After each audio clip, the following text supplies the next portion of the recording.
This time, I want to invite Jasmine to come join me. I think I see you. Yeah, there she is. Would you give Jasmine a hand as she comes for our tribe talk?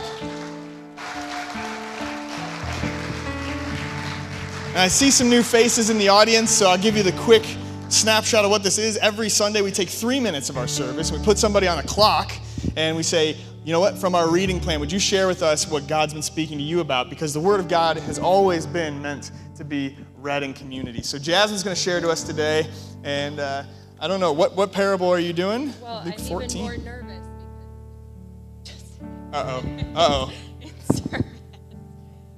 Okay, so I am speaking on Luke 14, verses 7 to 14, which basically is 2 parts, and I'm not going to really say too much about the first part, but 2 things in service just happened, so I feel like God really wants you to hear this today.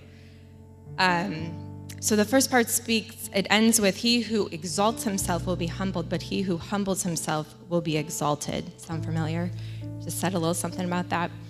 So we're talking about humility and of thinking of others more than ourselves, and on focusing and allowing God and what he has done for us to be our focus, which leads us into part 2, which talks about of who to invite to an event, to a party, to a banquet. He says, not the family, the friends, the rich, instead the poor, the crippled, the lame, the blind, those who can't repay, for then you will be blessed.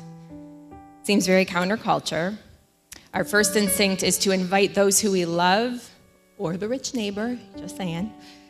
So maybe they would repay us the favor in the future, but no.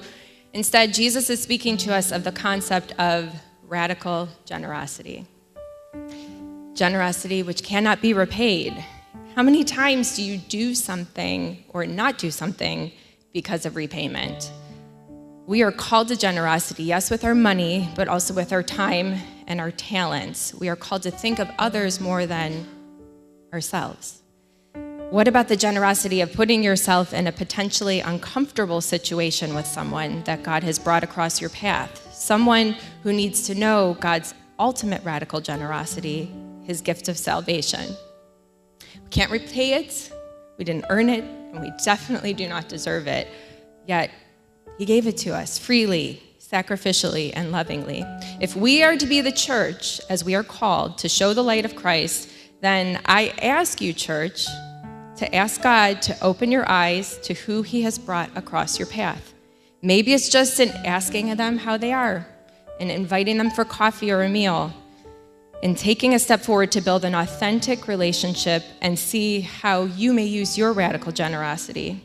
If you open yourself up to the possibilities, you may never imagine how God will use you in the life you've been given. And that last song that we just sang was the second thing. Lead me, Lord, in your love to those around me. That's what I call you to today, church.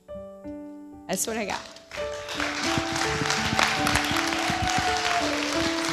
Thank you very much. That was awesome. Can we give her another round of applause? That was perfect. So good. And, something that's quickly become a life verse for me is Romans chapter 12. And I was saying to my dad this week, a lot of times we focus on the beginning of Romans 12, renew your mind, all that stuff. We love that verse, Romans 12 too.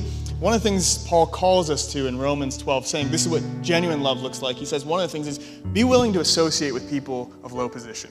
Be willing to associate with people who maybe don't have the same status. Be willing to associate with people who you maybe don't see eye to eye with. It's hard, right? Sometimes you're like, man, this person is genuinely argumentative and I'm not sure how this is going to go, but God calls us to go there. And so thank you. Thank you for that word. It's a great word for us to remember just what God calls us to.